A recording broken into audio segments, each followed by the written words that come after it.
Good morning, children. Good morning, you spoiled little brats. Čo povedala? Nič také. Lenže dobré ráno, deti. A ten malý podvraťák, že vraj sme rozmaznaní sopliaci. Blbec.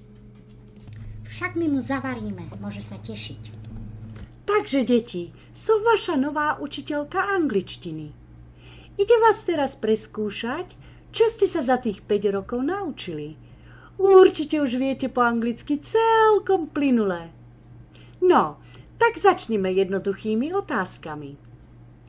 Radka, what is your name? Čo povedala? Že, Radka, ako sa voláš? A to sa ma na čo pýtate, však viete, ako sa volám. No dobre, tak to skúsim trošku ináč. Radka, do you speak English? Čo povedala?